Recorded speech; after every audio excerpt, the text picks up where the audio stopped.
Hi, everyone. I'm Ali. This is Andrea. We're going to talk to you about ONOS. How many of you already use ONOS on a regular basis?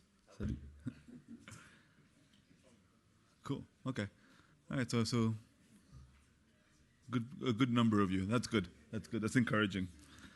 So we're going to talk about ONOS, its architecture, its northbound interface, its southbound interface. We'll touch on its performance, and if we have time, we'll talk about sample applications, deployments, use cases. That's if we have time, but I don't think we will have time, but we'll see. All right, so ONOS is an open source software-defined network operating system. Our mission is to enable service providers, campus networks, and data center operators to build real SDN and NFV solutions. So why did we build ONOS, and why did we not just take some other software-defined networking controller that existed prior? The reason is rather simple, is that since we wanted to enable service providers, their networks are large. I mean, and when I say large, we're talking, hundreds of routers, thousands of ports, and it only gets bigger and bigger and bigger as you get closer and closer to the access.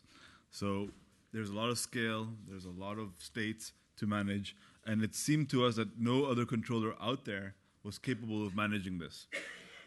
So we think that we've managed to build a controller that's capable of dealing with this kind of scale. It provides high availability, scalability, and performance. These are requirements to handle the demands of a service provider network.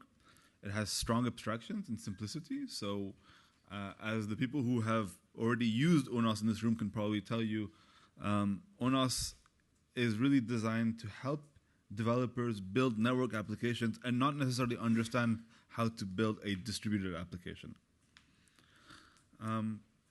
It has protocol and device behavior independence. What that means is that the specifics of the protocol of how you talk to a given device is hidden away from you. You talk in terms of a ONOS device, ONOS ports, and you wire these ports together through the abstractions that we provide, which may be intent or flow objectives or groups or whatever you want to use. And it's a highly modular system, so each component of ONOS is responsible for one thing and one thing only, and these don't intermesh. You want to take it from here? So just a quick thing. If you have any questions, please interrupt me orally and ask it right away, because if we're going to do it all at the end, it's going to be a long thing. So the architecture, ONOS is strictly multi-instance by nature, because to provide high availability, scalability, and performance, there's no way we're going to do that with a single instance of the controller. So we usually run a 3-instance node. And what does that mean is that we have a distributed core that shares the information among the instances. You can see one of the vertical boxes is an instance. And the core distributed the information across all these instances, meaning topology, ports, devices, links, flow rules, intents, whatever is needed to be maintained across all the instances is distributed by the core. And this core offers northbound and southbound APIs to talk to it, meaning northbound, where the apps can come in and ask for something on the network, and that is distributed across the instances in order for if one fails, the other can pick up the thing. And from the southbound, the providers and the protocols talk to the different devices and push the information to the core. On the southbound, there can be different protocols for different devices, meaning that a network managed by ONOS can be composed by different devices that talk different protocols. For example, OpenFlow, NetConf, SNMP, we have a bunch of them. We will go over them in the southbound part of this. But it's not one protocol per network and not one protocol per instance. One instance of ONOS can manage different protocols for different devices.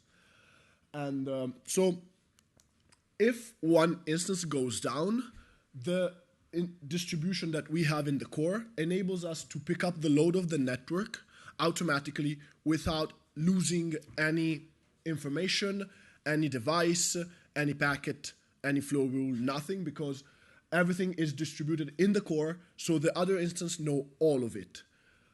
And the devices have a mastership notion, meaning that they have one instance that is the master for them, and they are connected and reply to that instance. And if that instance goes down, the standby instances come and pick up the load for those devices. So the different pieces that make up the ONOS architecture, basically, we do have the ONOS networking core, and that is what takes care of the networking aspect of the whole network. That is on top of ONOS distributed applications platform, because on the top we have application, and for an application, oh, sorry, go ahead.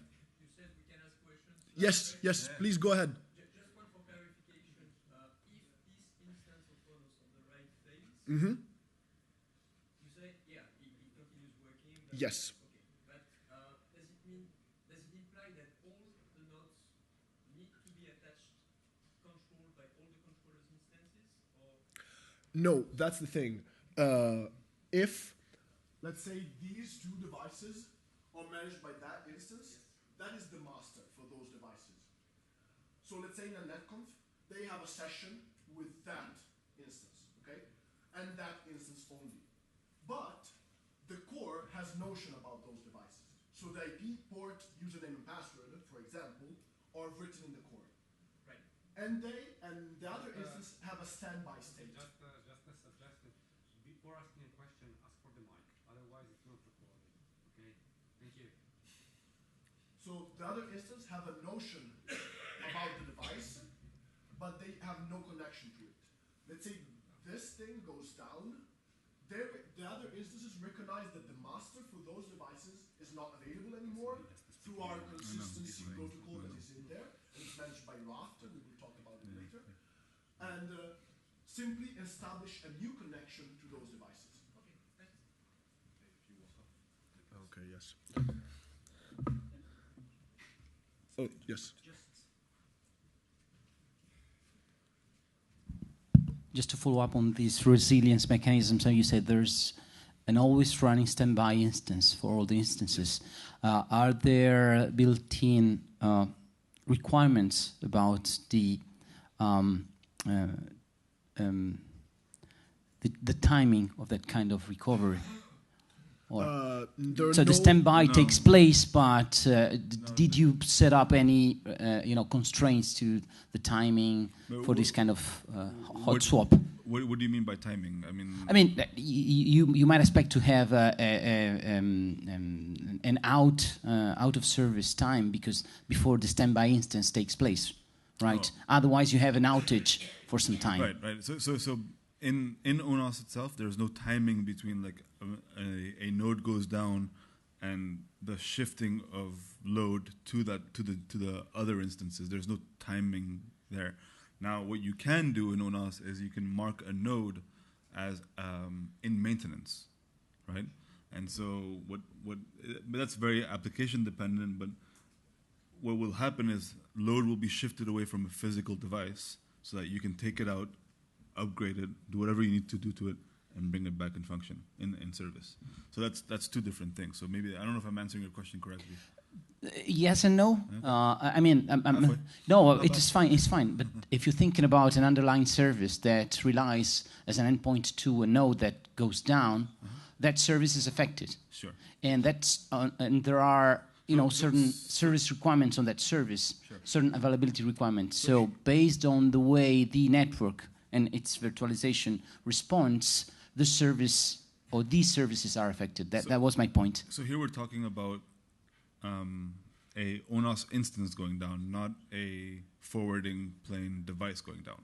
It's two different things, right? Okay. So if an ONOS instance goes down, your forwarding is uninterrupted.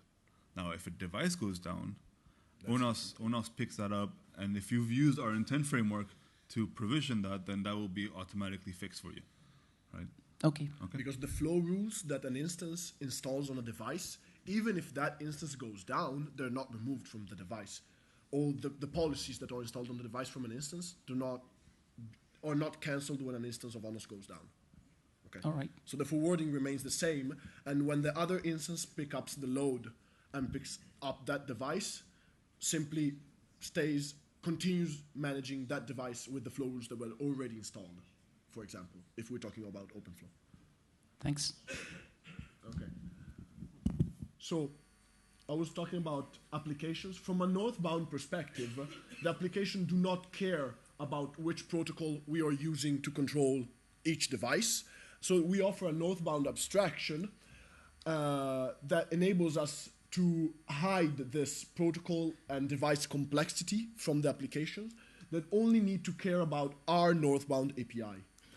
And the applications are built on top of a distributed applications platform that leverages OSGI and Apache Giraffe. What does that enables us to do is to dynamically load and unload applications.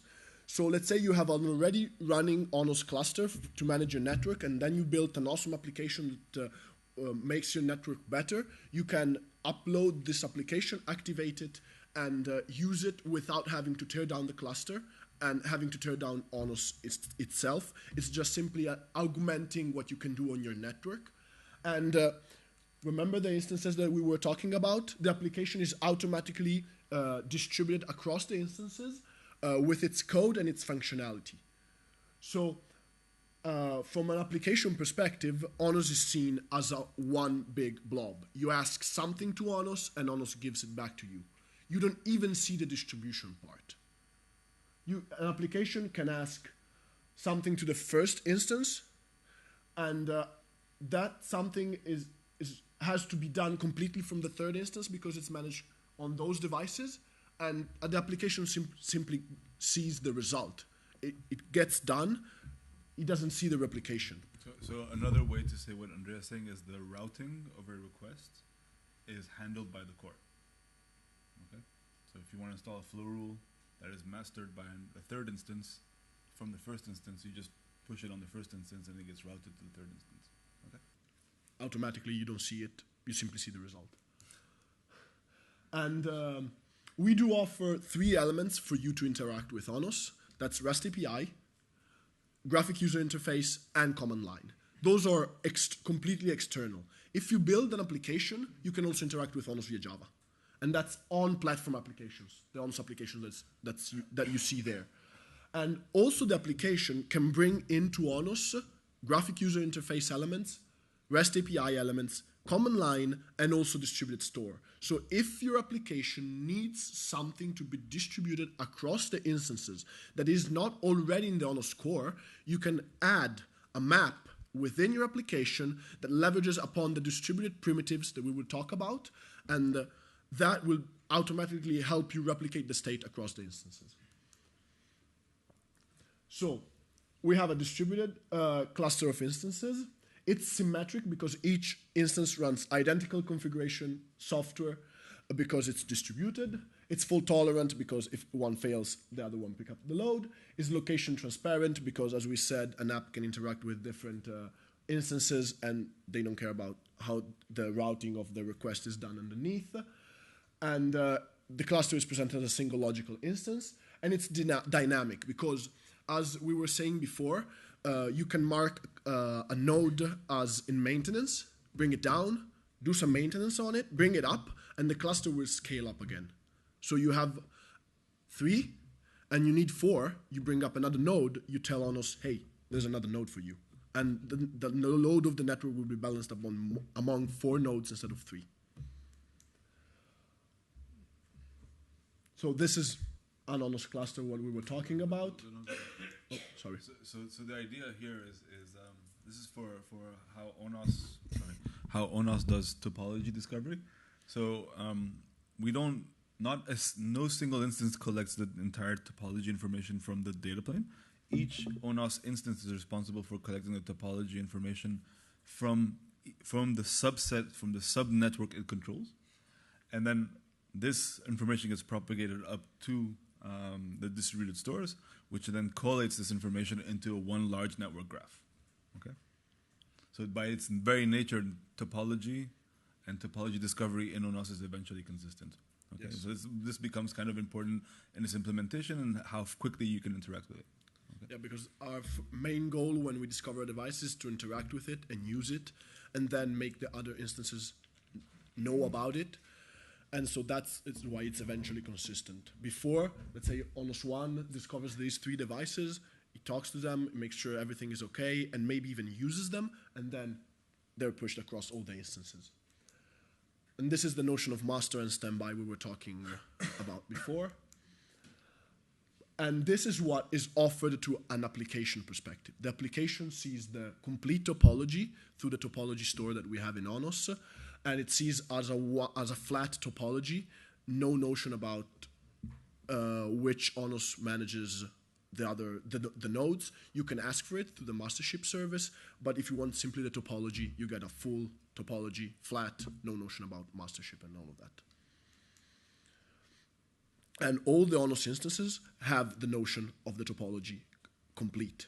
So if ONOS 1 manages only 3 switches, he has the complete notion of the topology. So if an application asks for the topology of to ONOS 1, there's the complete topology there.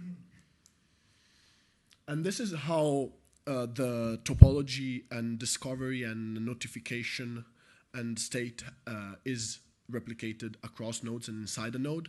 Basically, we receive network events from the southbound and peer notifications from the other instances, or maybe other ONOS domain clusters. That is a project that we will talk about tomorrow. And then the applications and the other subsystem in ONOS basically receive notifications through the listener mechanism, because if your application is interested, let's say, in a device, in devices, you register a device listener to the device manager, and that gives you the device when a new device comes up in the store. You get notified of this new device, what type is it, what protocol it speaks, and all of that. So as we were saying, the topology state is eventually consistent. What does this enables us is that we have a 2-3 milliseconds for reacting to network events from the southbound. Let's say a device comes up or a link comes up. We have a 2-3 milliseconds on the single instance, and that it gets replicated through the gossip system of Raft. We use the Raft consensus protocol to replicate the state. And we do have this generalized as an eventually consistent map.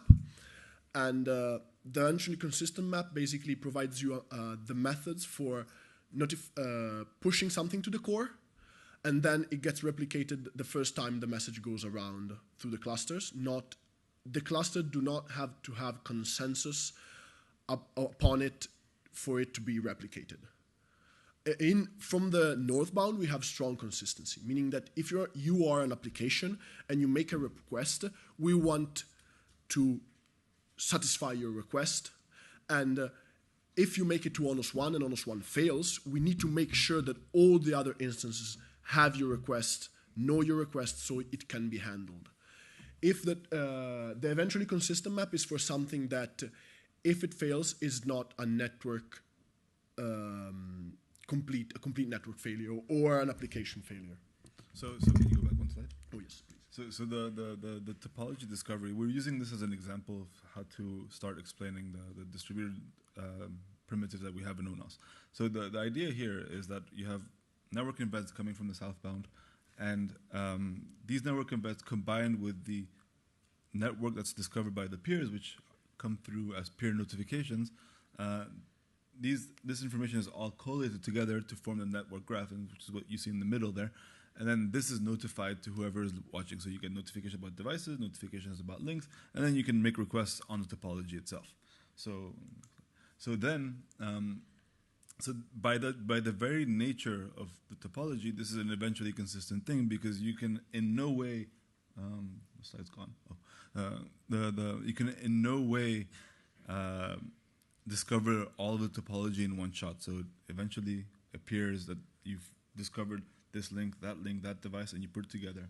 So that's why we store the network in an eventually consistent way. And any divergence between nodes is fixed by a gossip-based anti-entropy mechanism, which basically is essentially each node saying, hey, what do you have about topology?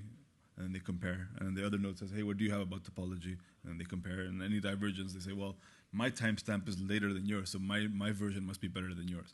And then they just take that. Okay? Yeah. Just a curiosity.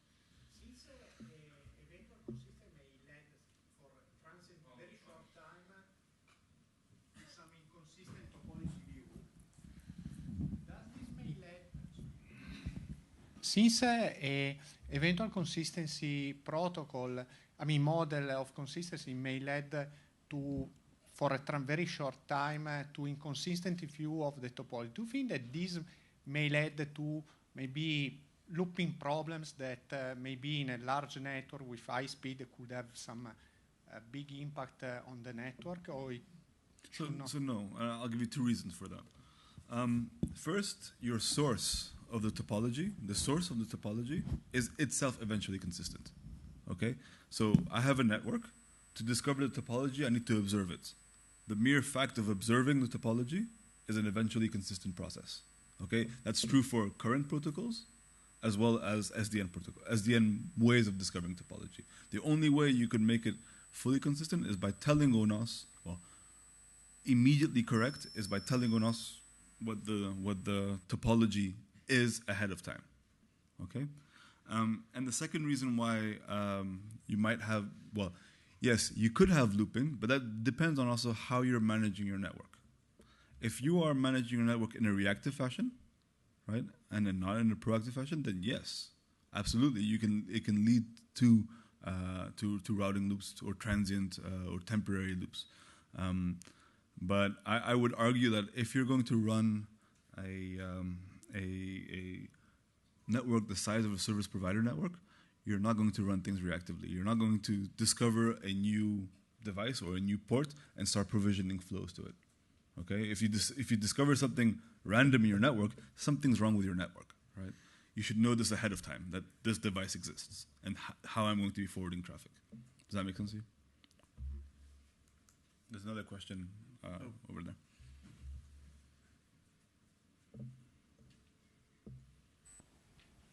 Just going back a couple of slides, you mentioned that the topology that is provided to the application is flat. But what do you mean by flat? I mean, so what we provide in a default mechanism in ONOS is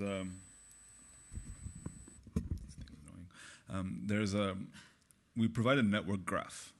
That network graph is annotated with different types of devices, right? So a network graph is a normal graph made up of vertices and edges. That's it, okay? And then each node is annotated with what type of node it is. So for example, if you have optical devices, right, you can annotate your nodes as these are optical devices, these are my packet devices, and you can represent them and display them to the user as a multi-layer topology, okay? But the graph itself, its internal representation is just a set of vertices and edges. And that's what we mean by flat. Okay? Yeah, because a device in the ONOS core is just a simple device. There's no notion of optical device. It's just a piece of in the annotation subsystem, you can specify the type of the device. But to the ONOS core, that's a device. Simple as that.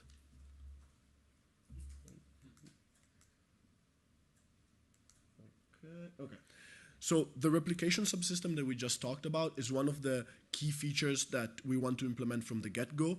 And it is very difficult if implemented after the architecture is already built, because it's retrofitting something to an architecture that was not meant for distribution. So this is why we started from it. And we expose a set of primitives that enables us to make this distribution available also to the applications. And these are a set of the distributed primitives that we offer. The two that I want to mainly point out is the eventually consistent map and the consistent map that we were talking about for northbound and southbound strongly and eventually consistent events. What the leadership service is for the internal replication of the state, because out of the instances that ONOS has, one is the leader of the cluster, because this is how the Raft protocol is built. And you can obtain that leader if you need to do some operations on the instances of ONOS. Usually an application doesn't need to do that, but we do offer the possibility to do that. And if you are an application and you need something distributed, we also offer a set of distributed collections, meaning a queue, a set. We now have a distributed map and other elements, and an atomic count and atomic values. Using these, you make sure that your elements in your application are distributed across the cluster, and these are the same things, because these are the same things that we use internally for our state consistency and our state management. So one thing is just using these primitives doesn't. So it makes your life a lot easier, right? You don't have to worry about how to implement Raft. You don't have to worry about how do I implement an eventually consistent mechanism. You don't need to worry about these things.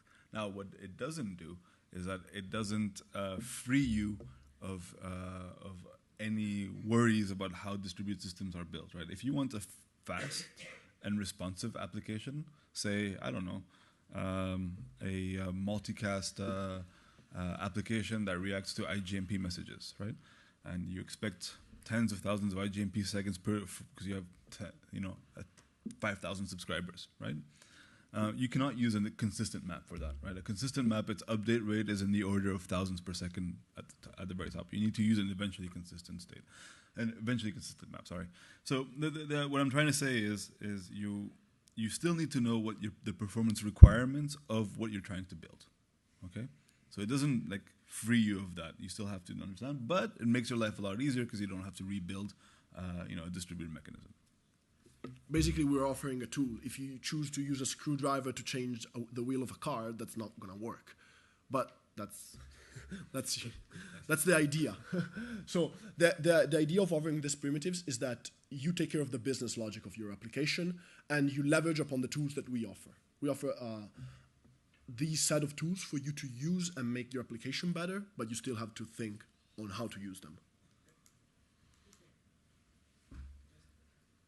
No.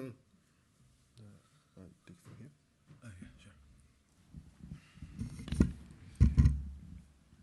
The performance of a strong, consistent map managed by Raft depends heavily by the choice of the leader of the Raft algorithm. Is there any way to control the selection of the leader? So in ONOS, by default, what we do is we partition the Raft space, if you will, into sets, right, to enable higher speed of operations. Okay, so now as a person who deploys ONOS, you have a decision to make. And your decision is basically rather simple. It's how do I want my system to react? Do I want my system to be very fault tolerant? In which case, I put all my instances in the same Raft partition, or do I want my system to operate quickly, in which case I create smaller partitions that I write to, and then I replicate across those. So you have that choice. It's kind of like, think about it, kind of like a RAID 5 system, like those old, RAID 5 systems that people used to use, or still use maybe. But basically you have a bunch of disks that you can write to, and if you want higher speed, well, you take these sets and you put them side by side, right?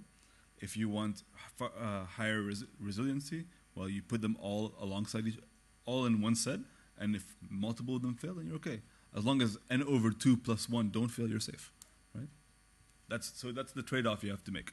So you have to understand the consequences of your network, right? The consequences of losing an instance and what you want and how this is operated. So what this means ultimately is in a real deployed scenario, you're going to have multiple clusters of ONOS across your entire space, right? You're not going to control your entire service provider or your entire set of data centers that you have with one instance of one ONOS cluster. You're going to have multiple. And depending on where these are, they're going to have different properties. Okay, but these are all configurable, right? Just like today, when you deploy a normal network, You have to go off and configure the different parameters in the switches to get the features that you want. It's the same thing. Here it's just at a higher level, and you get much more for it. Okay. Oh, sorry, my turn. Okay, so let's talk about northbound. So we've talked a bit about a network graph, which is just a normal graph that you expect to see in kind of in mathematical senses. It's a set of vertices and edges. It can also be, it's also extensible via, we have a projection mechanism as well as annotations where you can annotate what each of these devices are. Then we'll talk about flow objectives, which are a device-centric abstraction, which allow you to leverage essentially the multi-table architecture that's found in OpenFlow 1.x devices. And the intent framework, which is a network-wide abstraction to allow you to make essentially requests upon the network and deploy some sort of higher level policy.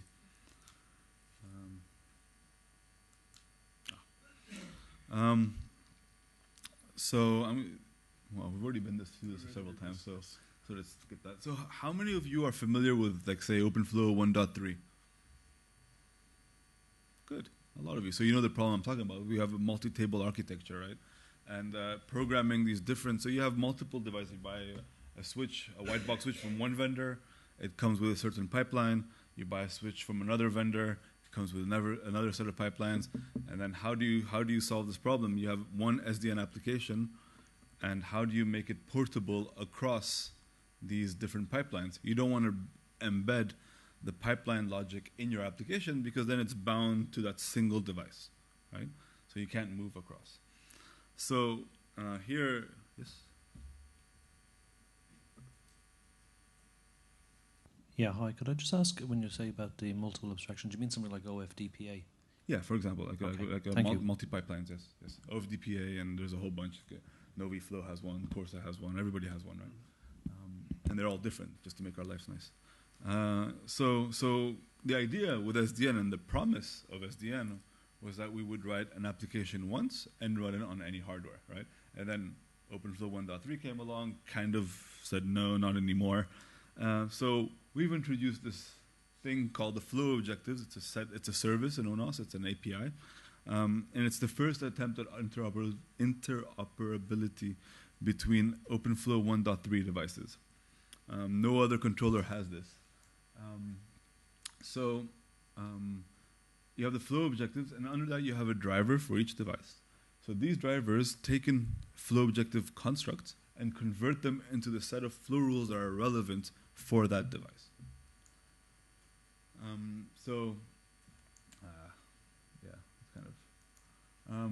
it's an abstraction that for applications to be pipeline unaware while benefiting from the multi-pipeline architecture, it makes writing your apps much simpler. Actually, if you take an app that's written with flows, well, programming the flows for the specific pipeline versus an app that's written with flow objective, you'll see that the code is much simpler.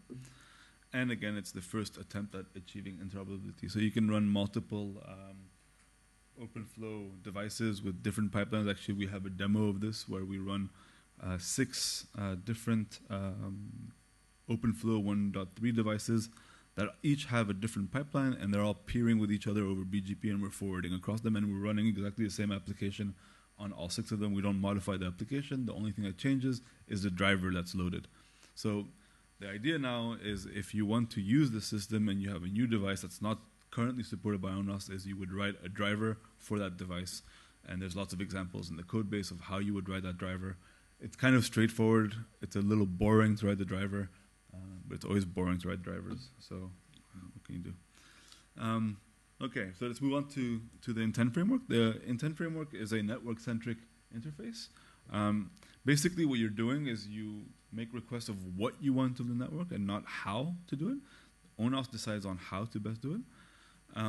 It lifts the unnecessary network complexity from your applications, which means that when you write a network application, usually you have to discover the topology, manage failures, make sure that all the flow rules are installed correctly in the right order. And if you have to do that for every single application that you write, it kind of gets boring and unnecessary. The intent framework takes this away from you. You don't need to worry about these things. It does it for you.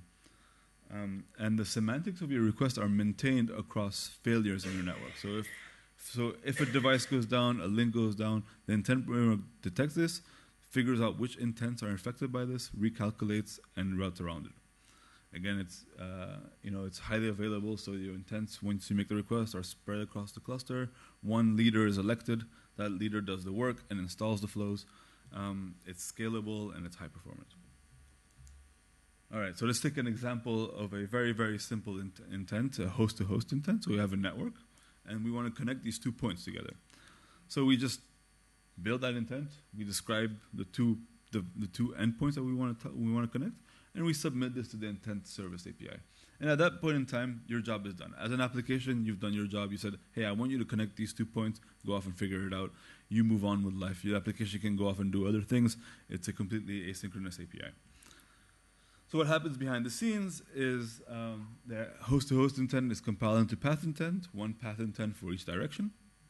And that is then decomposed into flow rule batches, which are passed on to the flow rule subsystem, which goes off and installs these things. And I don't know if you can notice, but also the installation is done in a particular order, where the tail of the rule is installed before the head, so that you don't have packets just dropping randomly in your network. So again, it's a network-wide abstraction. It's device agnostic, and it is used in production in several deployments. So one way to look at this is intents go from abstract to concrete. You have intents that then use the flow objective subsystem. So intents also leverage the 1.3 pipelines, and you can use them, and then that's passed on to the flow rule API, which installs it. I'm going to skip this. I don't know what. One thing that I want to point out is that the flow rule that we use in ONOS is not tied to the open flow concept of flow rule, because we basically the lower level of flow rule is a match action, and you can do that even if not applying the flow rule with OpenFlow. It's just a matter of translating that match action request to device-specific calls. So we provide drivers that enable you to install a flow rule with netcom for TL1 or other protocols. You just have to write the driver in order for that to happen on your specific device, to make your specific device calls for that match action request to be applied on your device. It can be enter port A, output port B, and you can do that even if not with OpenFlow.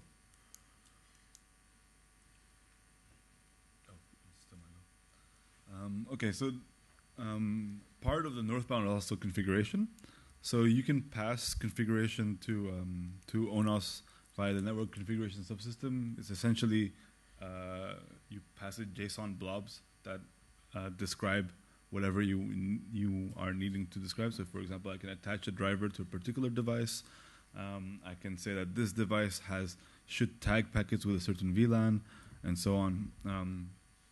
And then we have also device configuration. If you want to tell a device that it has to connect to a particular controller, or you want to set the power settings on a PON link or something. All these behaviors can be defined or are defined in ONOS depending on what you need. You want to do southbound? Yeah. Okay. Regarding the southbound, we do have implemented in ONOS right now a lot of protocols that you can connect your device with, and OpenFlow is surely one of them. 1.5 is in the works. We support 1.3. There is some support for the optical integration of 1.5. We do have VSDB, we do have netconf and Yang, SNMP, P4, that's very interesting for us. It's a very interesting use case. We just did the implementation about some months ago. We do have the standard protocols, BGP, ISAS, or OSPF. We do have the IETF Path Computation Element Protocol, PSEP, and you can manage your device with REST if that's the only thing you have. And as we were saying before, ONOS is not tied to one of these protocols. You can have multiple protocols, active at the same time because they're seen as an application. So basically, you bring in the code to manage a device at runtime. Let's say your network is managed completely by OpenFlow until now, and then you have 2 SNMP switches. You bring the whole SNMP subsystem at runtime without having to tear down the cluster and tear it up again. So you can manage the SNMP switches that you have right now in the network. So this is oh, yes.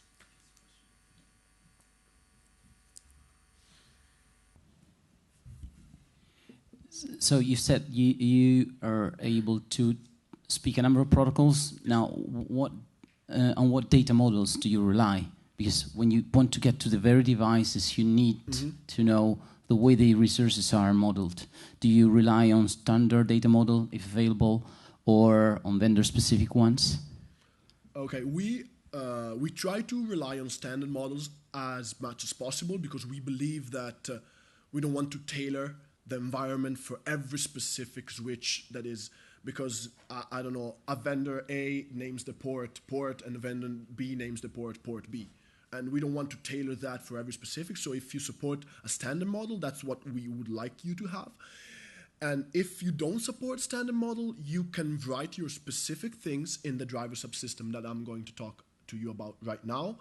And we're building a dynamic configuration mechanism for you to bring in your own model that's going to make your life easier than what it is right now. Right now, you have to hand write the driver. In the future, there might be, there is currently somebody building a system that will enable you to automatically bring in the driver, especially for Yang models and some SNMP elements. Okay, thank you.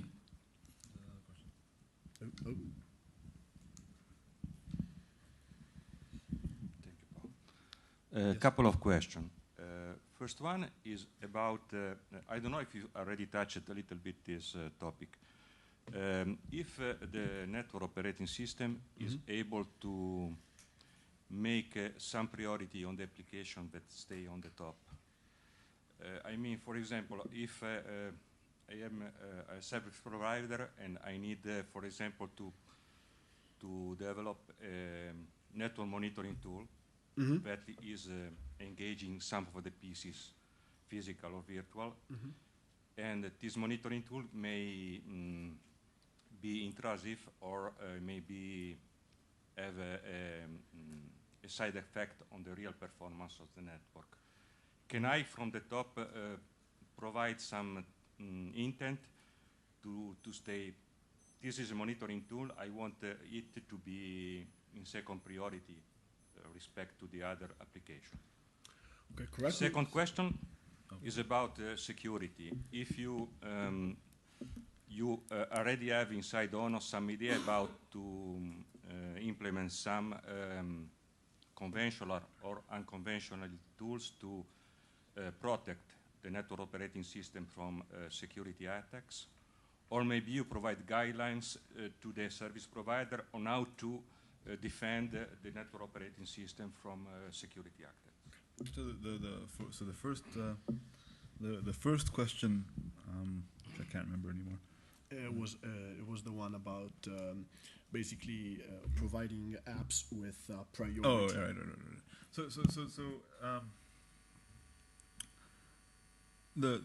if you're going to write a network monitoring system, or that we do provide, by the way. Well, yeah, but the point is that like we collect information from the network, right? We collect port information, flow information, other types of information, and we make them available to the subsystem, right? So if you were to make requests to that subsystem, you would never hit the device. You would just hit ONOS with its latest copy of that information.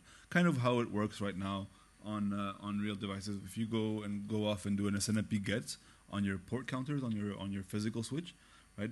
That value that you're seeing is not the freshest value possible. The ASIC has a freshest value, but you never go and fetch it. The ASIC is synced with a software counter periodically, right? We do the same thing. We basically pull the data plane and copy it into ONOS, replicate it across the cluster, and make it available to applications, right? The second question is security. Yes. So there is a security mode ONOS, which basically secures the API and the external surfaces of ONOS. Right? And also provide ACLs for the applications. Yes, ACLs for the applications, and basically, so that's that part. And I think also the applications themselves can be signed, so that you know the authenticity of the application. And then in terms of deploying ONOS itself, because we can secure ONOS, the ball, or the ONOS ball, if you want to call it, but you still have to secure the servers that ONOS is on which ONOS is running, and that's the standard way of securing machines. I mean, any other service that's running on a machine, you secure it. Same way. ONOS is just a service running, right?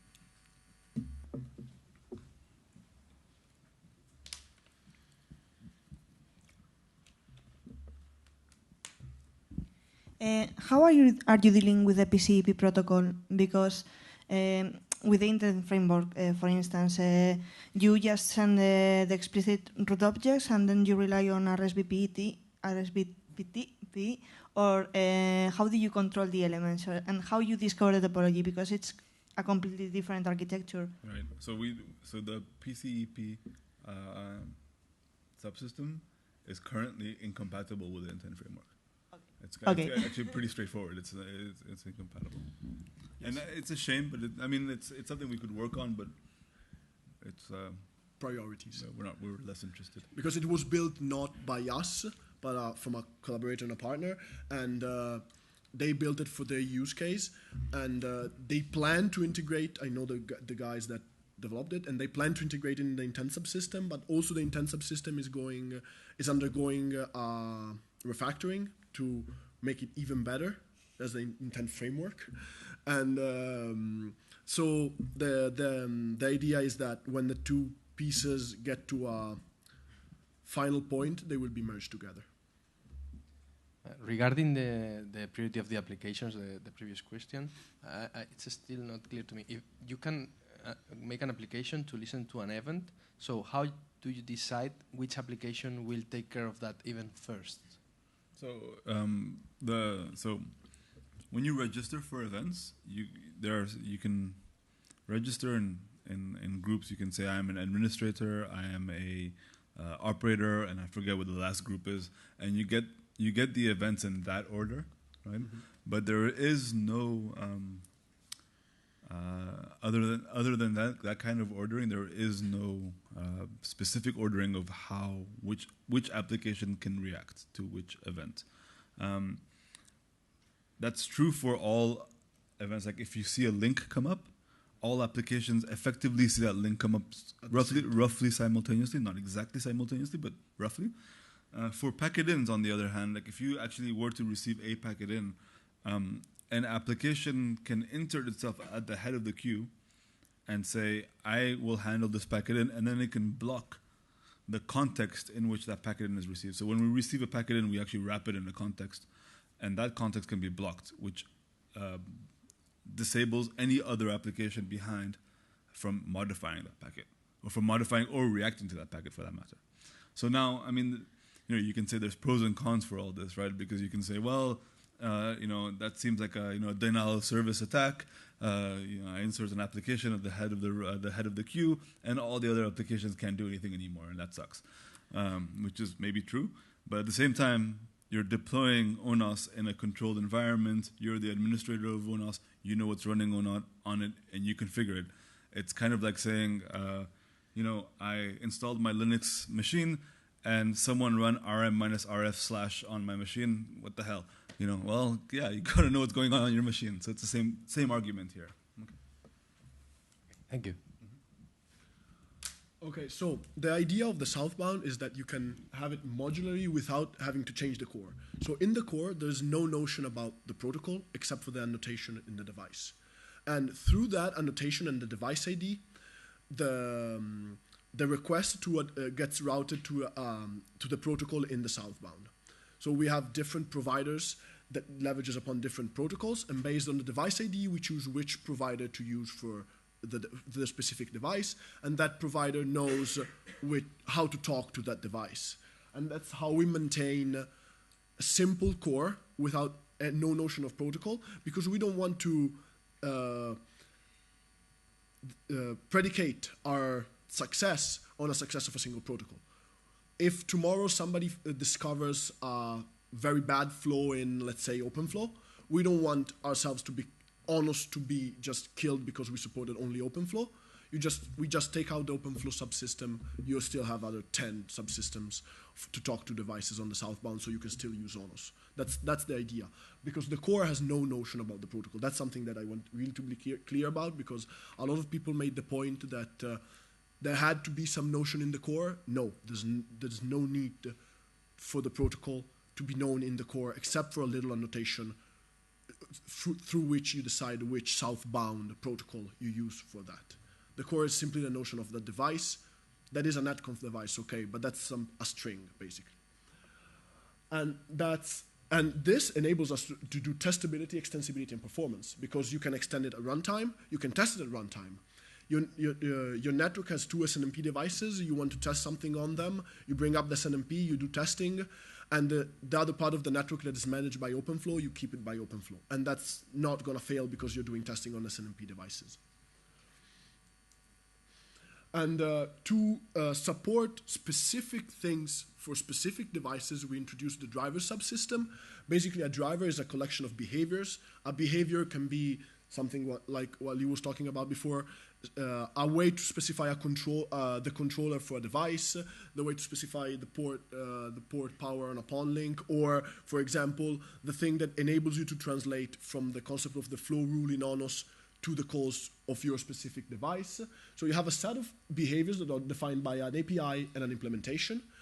And the driver is defined for a specific device via the manufacturer, software version, hardware version, and other set of parameters. So you can be very, very granular on the driver that you use for a specific device. So let's say a vendor has 2 devices. You have 2 devices from the same vendor in your network, but they support 2 different software versions, let's say 1.0 and 1.1. You can have 2 different drivers for the same device, one that supports 1.0 software version and one that supports 1.1. And ONOS attaches the driver to the device based on those parameters, and you can specify, if you know that that device needs that driver, you know it beforehand, you can say to ONOS this information through the net configuration subsystem that Ali talked about before. And so in the driver, there is encapsulation of code for this to be the same aspect that we talked about before. So the core not having any knowledge of the protocol, and basically dividing ONOS in well-shaped compartments that interact with each other through APIs and do not mangle with protocols and different elements in different pieces of ONOS. And this enables an app to talk to ONOS and then don't care anymore how the things that the app asks gets translated down to the devices. This is how we do the intent subsystem, basically. In an OpenFlow and netconf and SNMP network, you ask connection between point A and point B, and you have to go through 6 switches. One of them is OpenFlow, one of them is netconf, and one of them is an SNMP. The things get translated opportunity through the driver subsystem and the different southbound protocols in order for that request from the application to be applied.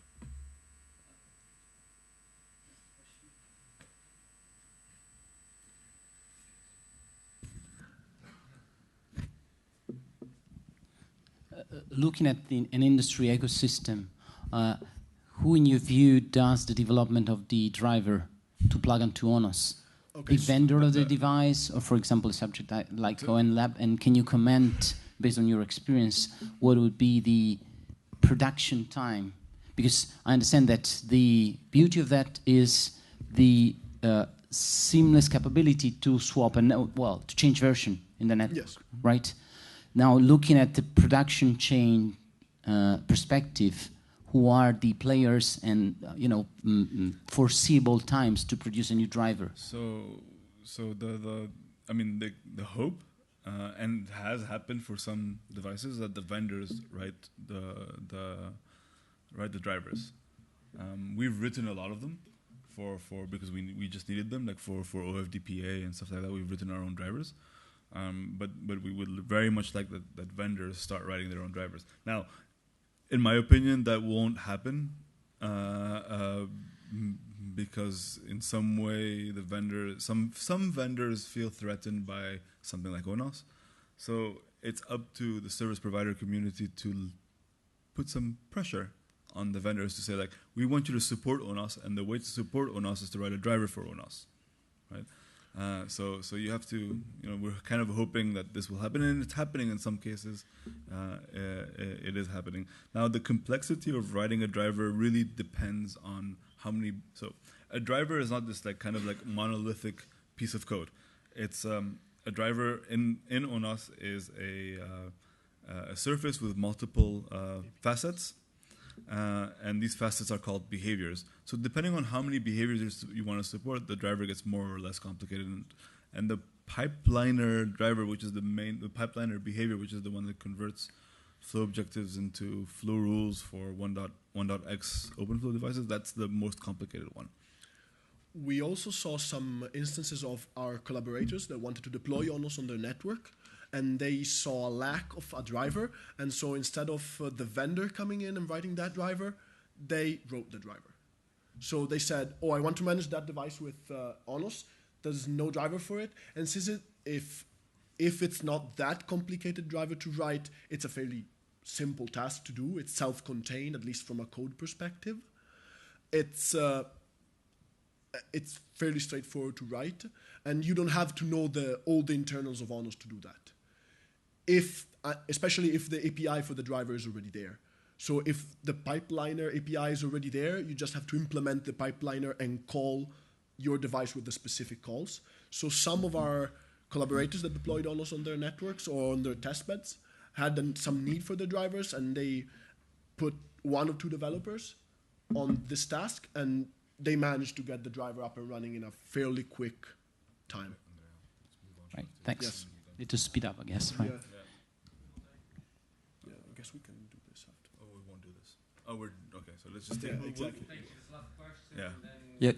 Just for clarification and complement to the previous question, the normal behavior, is it the device that actually shows up with the little piece of code, I would say, that you wrote here, or do you have, as the administrator, to actually manually kind of select the driver you want to use and stuff like that? There's two ways, right? The device shows up to ONOS, right? And ONOS knows that device, right? In that case, it just attaches the driver and life is good. In the other situation is you have your own driver, or you bought a new switch and the vendor gave you a CD with a driver on it. And so you take that driver and load it into ONOS. Just like anything else in ONOS, it's a driver is dynamically loadable, right? Yes. So you just load it into ONOS. So that can be done via a REST API call, whatever. Like it's a CLI call, whatever. You just have to. That's how you would load it. We would like to eventually, but again, that's kind of like that's like the sugar that we don't really have. We would like to have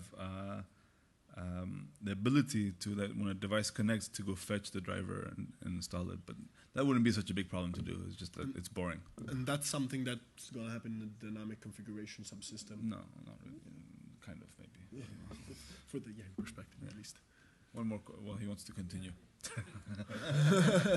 No, actually, that was not my question. Whether the driver exists or not, I understood it from the previous question. Yeah, that's fine. But I was talking about the normal behavior of the device itself. Is it standard behavior that when you turn on the device, if it's a physical device, it would send a message saying, "Hey, I'm this and that, and I need this and that." Now, so depending on the protocol you're connecting to the device, but most protocols, like SNMP, NetConf, OpenFlow, will at least OpenFlow during the handshake, you obtain the information about the device. SNMP, you can ask for the system version or system thing, and NetConf similarly, right? So. And in that sense, the driver gets binded from the southbound, but you can also say, "Hey, for this specific device, use this driver because I know that this works." just use that and you do it via the network configuration subsystem. So those are the two ways. Okay, so I'm very happy to see that the topics are of interest. So there is discussion, and we can't stop because we are going to one. Anyway, we need to stop now for having the break for lunch.